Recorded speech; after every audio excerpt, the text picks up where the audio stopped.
Students, this is Mr. Dryer, and I'm here to talk about the 14th Amendment.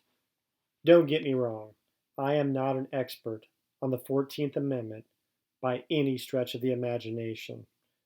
Nor do I have to be, because we only need to know a couple of things about it for AP Government. However, I think the 14th Amendment is important, and if we understand where some of these things come from, then it's going to help us in AP Government in general. So first of all, I wanted to look at the Fifth Amendment of the Constitution. This is part of the Fifth Amendment. It says, nor shall be compelled in any criminal case to be a witness against himself. Okay, well, this is the part of the Fifth Amendment that most students remember because this is dealing with Miranda rights.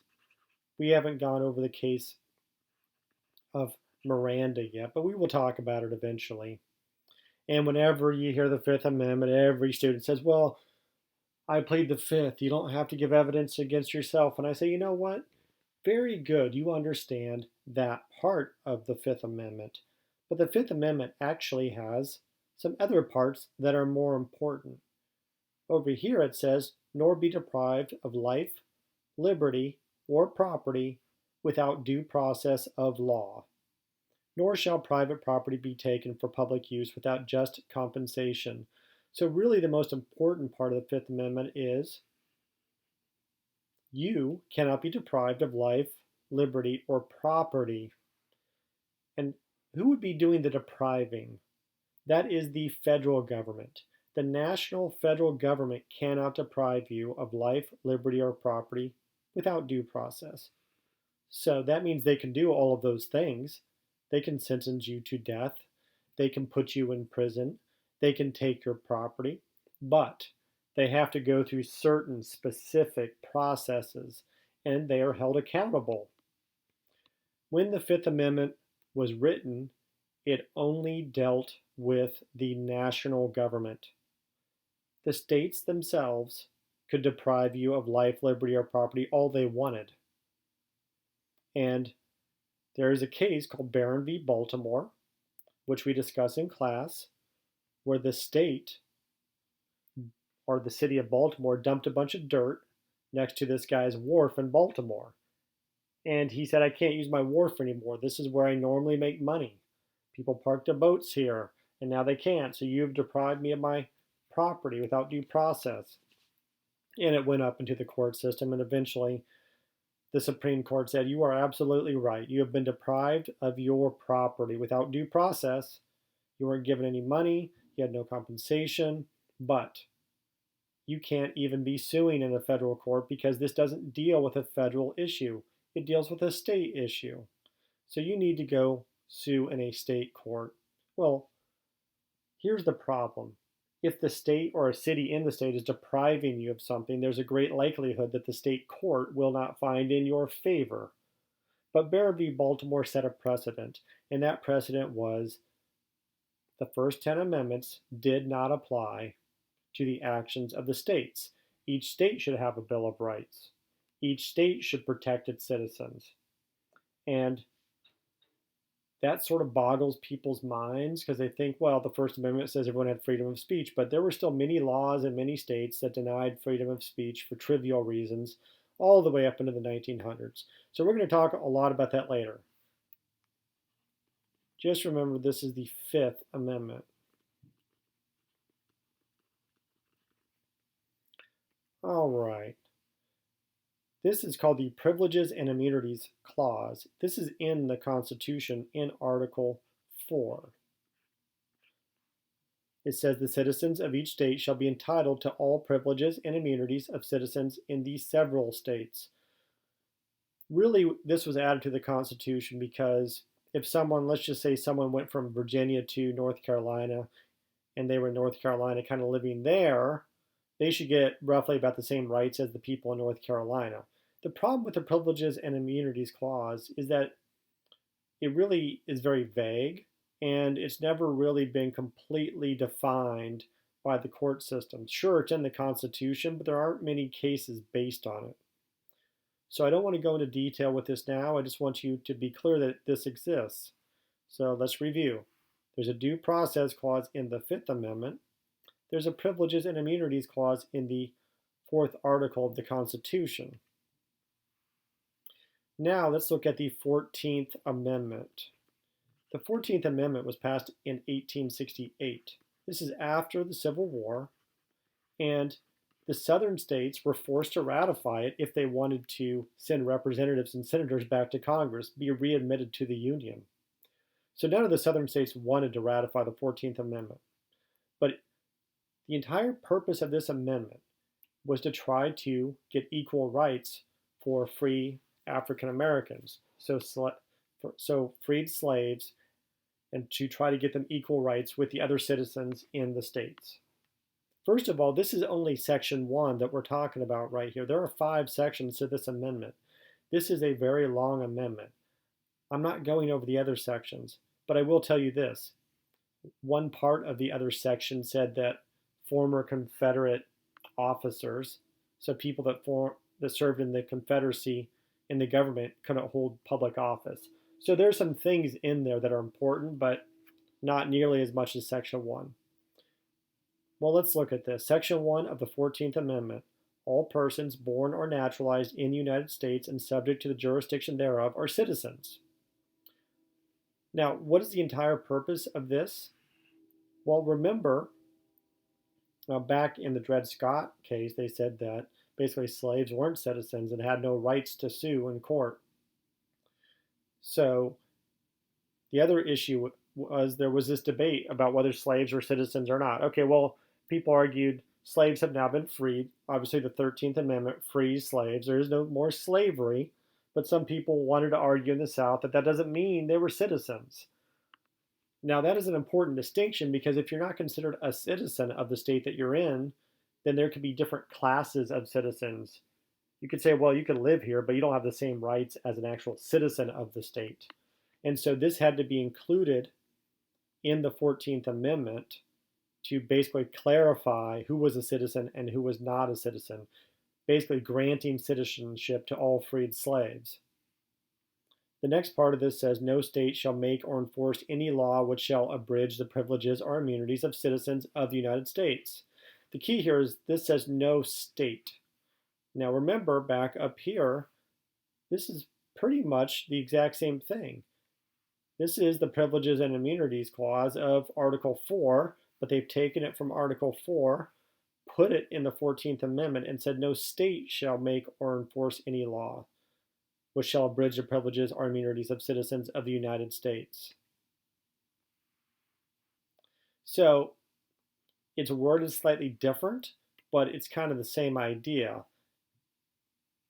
This part of the 14th Amendment really has not been used very often since the 14th Amendment was ratified. So it's not something I really talk about in class, and it's really not something we need to talk about right now. So I'm just going to kind of cross that part out. Let's go down to this part. Nor shall any state deprive any person of life, liberty, or property without due process of law. Well, wait a minute. That's the due process clause of the Fifth Amendment. But remember when I told you that the Fifth Amendment only applied to the actions of the federal government? So really, what they're trying to do is put that clause in the 14th Amendment and specify state. And the entire point of this is to make sure that states don't treat freed African Americans differently than the white citizens in the state. So this is an important part of the 14th Amendment. The due process clause of the 14th Amendment has been used in a lot of Supreme Court cases, and it's something we will talk about later. And then down here, there's this new clause, without due process. Okay, down here it says, nor deny to any person within his jurisdiction the equal protection of the laws. This is called the Equal Protection Clause. Nor deny to any person within his jurisdiction. So really what they're saying is all slaves that are now free are citizens, and they more or less should have the same rights as everybody else in the states that they reside. The state itself, the state government, can't treat them differently, can't deprive them of life, liberty, or property without due process, like any other citizen, and has to treat them equal to the other citizens in the states. Now, I know what you're thinking. You're thinking, Mr. Dar, this was 1868, and clearly that did not happen. Clearly, states discriminated against African Americans from that point onwards, and that happened all the way up into the civil rights era, and it's happening now in some cases. So, what are you talking about? Well, as I've said many times in class, the Constitution is just a document, and it's just a piece of paper with ink on it. So, there's lots of good things in the Constitution, but it also takes good people to enforce the ideas that are in the Constitution. So it's a work in progress. Let's put it that way. Obviously, though, this part of the 14th Amendment, this equal protection of the laws, has been used in many Supreme Court cases. And I will say this, throughout time, from 1868 onwards, this 14th Amendment has been interpreted to mean everybody, not just African Americans or freed slaves that are now in the states. It means all ethnicities and all people that are residing in the states should be treated equally. So let's go ahead and look at some cases that this is applied to. You don't need to memorize all these. We will be talking actually about all these in class. Not all these are on the required case list for the AP Gov class, but they are important. Brown v. Board. This used the Equal Protection Clause. Of course, in Brown v. Board, the federal government ruled that states could not segregate children in schools because they weren't being treated equally with the other children. So, equal protection, and states had to follow that Equal Protection Clause. Mapp v. Ohio. I'm not going to go into detail on all these, but this is something that really upheld the Fourth Amendment, and it said that state, place, or place in different cities couldn't search people's houses without search warrants. Gideon v. Wainwright. This said that everybody could have a lawyer because Gideon was denied a lawyer. He didn't have money for a lawyer, and at that point in time, lawyers weren't provided for everyone. So this really upheld the Sixth Amendment. This is an odd case. By the way, these are not in chronological order. Regents of the University of California v. Bakke. Bakke was actually a white person who applied to medical school in California. And he said he didn't get into the medical school because there were 16 slots that were set aside for African Americans. There was a quota system.